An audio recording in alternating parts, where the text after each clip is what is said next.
అందరికీ నమస్కారం।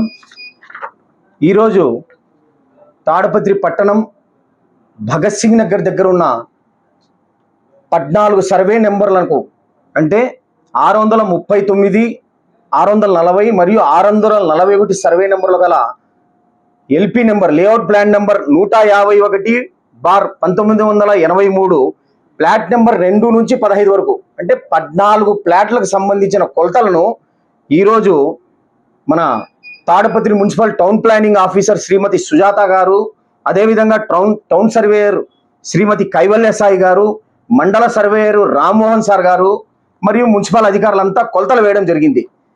ఈ సర్వే ఉదయం 11 గంటలకు స్టార్ట్ అయ్యి సాయంత్రం 4 గంటలకు జరిగింది। ఈ మధ్యలో వాళ్ళు కొందరు అడ్డగించడం ఇవన్నీ జరిగినా కానీ సర్వే అయితే పూర్తి చేయడం జరిగింది। వారి సర్వే చేపట్టిన తర్వాత తెలిసింది ఏమిటంటే ఈ 2వ నెంబర్ ప్లాటు మరియు 15వ నెంబర్ ప్లాటు యజమానురాలైన మాజీ ఎమ్మెల్యే పెద్దారెడ్డి గారి సతీమణి గారు ఇటు తూర్పు దిశన 14 అడుగులు, పడమర దిశన 2.5 అడుగులు ఆక్రమించినట్లు వాళ్ళు సర్వేలో తేల్చడం జరిగింది। అదేవిధంగా ఈ స్థలంలో మాజీ ఎమ్మెల్యే పెద్దారెడ్డి ఇల్లు కట్టుకుంటానని 240 స్క్వేర్ మీటర్లలో అప్రూవల్ కోసం ప్లాన్ అప్రూవల్ కోసము మున్సిపాలిటీలో అర్జీ పెట్టుకున్నాడు। కానీ అతను ఆ 240 అడుగులలో కాకుండా ఎక్కువ అడుగులలో కట్టించుకుంటానని అప్పటి టౌన్ ప్లానింగ్ ఆఫీసర్ గారు దాన్ని పెండింగ్లో పెట్టినారు। అది కూడా తెలియనట్లు చెప్తున్నాడు మాజీ పెద్దాడి। ఇప్పుడు అవన్నీ నాకు తెలియదని అంటే అవన్నీ తెలుసు, అవన్నీ వీళ్ళు మభ్యను ఏమంటారు మాయలో ఉన్నారు। దాదాపు 30 ఏళ్ళు మాదే గవర్నమెంట్ ఉంటుంది, నేనే ఎమ్మెల్యేగా ఉంటా, నాకు అడిగే అధికారి కానీ వేరే ప్రతిపక్ష పార్టీ వాళ్ళు కానీ ఉండరని వాళ్ళు ఇష్టారాజ్యంగా అప్రూవల్ లేకుండా అక్రమంగా ఇండ్లు కట్టించుకున్నాడు। ఆ స్థలం రిజిస్ట్రేషన్ కూడా తప్పిదమని మన అనంతపురం జిల్లాకు సంబంధించిన రిజిస్టర్ ఆఫీస్కి సంబంధించిన ఉన్నతాధికారులు లిఖితపూర్వకంగా రాసిచ్చినారు ఆ రిజిస్ట్రేషన్ అక్రమమైనది అని। స్థలం కూడా రిజిస్ట్రేషన్ అక్రమమైనది, కట్టడము అక్రమమైనది, డీవియేషన్। వీళ్ళు ఎమ్మెల్యేగా ప్రమాణ స్వీకారం చేసేటప్పుడు అసెంబ్లీలో ప్రమాణం చేస్తూ ఏమంటారు ప్రతి ఒక్క ఎమ్మెల్యే, నేను అంతఃకరణ సిద్ధితో పనిచేస్తాను, ప్రజల పక్షాన నిలబడతాను, ప్రభుత్వ ఆస్తులను కాపాడుతాను అంటారు। వీళ్ళు ప్రభుత్వ ఆస్తులను కొట్టే విధేయంగా పనిచేస్తున్నారు। ఒక మాజీ ఎమ్మెల్యే పెద్దారెడ్డి, వాళ్ళ కుమారుడు హర్షవర్ధను, ప్రస్తుత కౌన్సిలరు, వీళ్ళిద్దరు ప్రమాణం చేశారు ప్రభుత్వ ఆస్తులను కాపాడుతామని। కానీ ప్రభుత్వ ఆస్తులను కొట్టేయడం వీళ్ళ అక్రమంగా కట్టుకోవడమే కాకుండా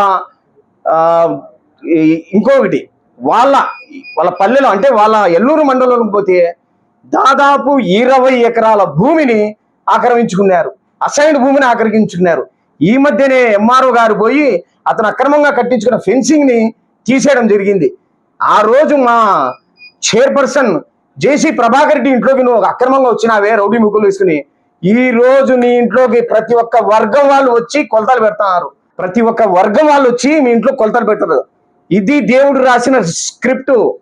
నువ్వు లేకుండా మీ సతీమణి ఆధ్వర్యంలో ప్రతి ఒక్క వర్గానికి చెందిన ప్రభుత్వ అధికారులు వచ్చి మీ ఇంట్లో కొలతలు పెడతారు। ఇప్పటికైనా మారు। ఇప్పుడు నేను చెప్పేటి ప్రతి ఒక్కటి అబద్ధమని నువ్వు అంటే ఖచ్చితంగా నువ్వు ప్రెస్ మీట్ పెట్టు, లేదు మా వైస్ చైర్పర్సన్ శిక్ష మాట్లాడేది తప్పు అని నువ్వు నిరూపించుకో। ధైర్యం లేదా? ఓకే, నువ్వు రాకూడదు, నువ్వు వస్తే ఫ్యాక్షన్ వస్తుంది, ఫ్యాక్షన్ చేస్తావు అని మేము వద్దు, నువ్వు దుర్మార్గును అని అంటున్నాము।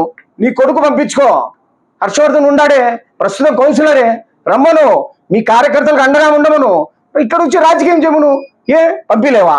ఎందుకు? ఈ కారణం కూడా అదిగో, ఆ కారణం కూడా నువ్వు ప్రెస్ మీట్ పెట్టి చెప్పు। ఈ విధంగా మీరు దురాక్రమం చేస్తే చూసి ఊరుకోము మేము। ప్రభుత్వ అధికారులు వారి పని వారు చేసుకుంటారు। ఇది దురాక్రమణ అనేది నీకు తెలుస్తానే ఖచ్చితంగా నియమ నిబంధనల ప్రకారము పడగొట్టాము।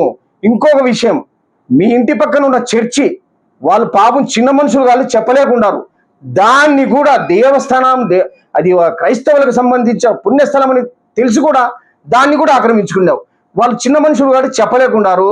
ఏదేమైనా నిజ నిర్ధారణ జరిగిన తర్వాత ఖచ్చితంగా అక్రమంగా కట్టిన నీ ఇంటిని కూల్చడం ఖాయం।